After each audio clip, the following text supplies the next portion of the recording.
Hi there, welcome to Diagonal Move. My name's Neil. This is the October 2022 channel update. I don't normally do 2 channel updates in a year, but this year there's been some challenges in creating content as frequently as I have done in the past, and also the content of the content has been erring away from some of those heavier war games that tend to make up my more popular videos.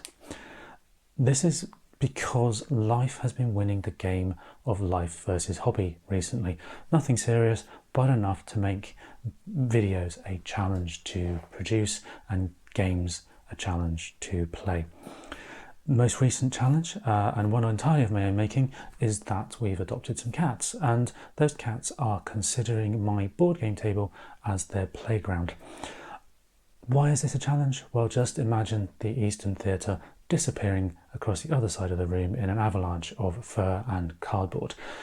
And you'll see why you can't really leave big war games, particularly hex and counter war games, set up overnight. But things will improve over time, and so this video is just to catch up on what I've been doing while I can't play games. And the answer is, quite obviously, making games. PnP content is also among the most popular things that I do on the channel, and as a quick update, I have finally finished making Armageddon War from Flying Pig Games, both the base game and also the Alone in the Desert solo expansion for it. I've got them both inside this box here, meaning that after the nearly 2 years, this game can move from my games I haven't made to the games I haven't played list. I've also made a game from Tiny Battle, D-Day and Beyond. As the title suggests, that's Normandy 1944. I finally finished making this one, and that will also be on my table as soon as possible after things settle down a little bit. Still firmly on the list of games I haven't made is Red Menace, World War III in 1959. I haven't made that one, and another one I featured a very long time ago. Haven't made it. I think I've not even cut out a single counter on that one, but that will come, and hopefully this period of relative inactivity will let me make games like that. Until the bitter end, the tank version, I think it's bitter end 3, not sure, but yeah, can't really tell what it is from that picture there, but trust me, the infantry based games were pretty cool, so I'm looking forward to that one. We have also some sci-fi with another Flying Pig game, Night of Man. I don't have the solo for this one, but I will be making that very shortly. There's sci-fi tactical based combat. Bomber Boys, a single player freebie, actually a free print and play game I downloaded from PnP Arcade ages ago. Finally got around to printing it, so this one is definitely now on the to make list. And I also have the solo mode from GMT's card-driven system or game series, and that should let me play games like Samurai Battles and so on much more easily than I would have done without it. So tons of print and play war games coming. I've also got some of the more quirky independent stuff as well. So for example, we have a game here called Dead Road, which is a roll and write apocalyptic zombie survival thing. It's good fun, actually. I've played that a few times, so hopefully we'll get that onto the channel.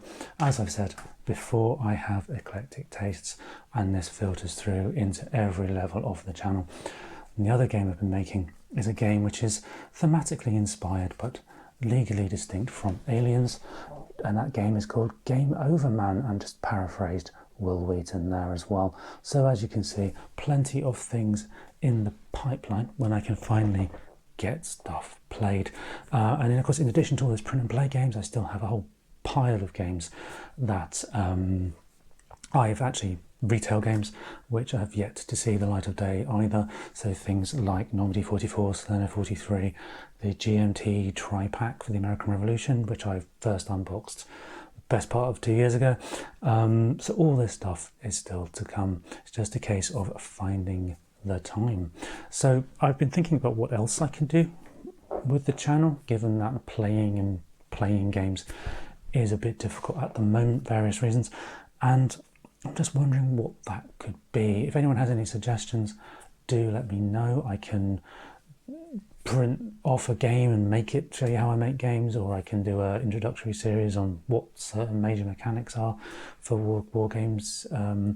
Various things in a limited table space, though, is what I have. The other thing I've been thinking about with the channel as well, and I don't just have the YouTube side of Diagonal Move, there is the website as well, and that's the other thing for this update really, is to say that I've been thinking about expanding the website side of Diagonal Move, but I have similar challenges there and I just don't have the time. So what I'm wondering is if anyone is interested in submitting any reviews, any content, just kind of being a collaborator on the website side of Diagonal Move, just do let me know. Just ping me a message. You can contact me through the website www.diagonalmove.com. Don't know how that would work, just sort of thinking about it now, how I can keep that side of the channel up and running. In the past, of course, I have had interviews, Wilco Runke, Brian Train, Herman Luttman, various other big wargame designers as well. So that's it for this particular update, nice and short. Don't want to keep it here any longer than necessary. Thanks very much for watching. Regular service will resume as soon as possible, and in the meantime, happy gaming.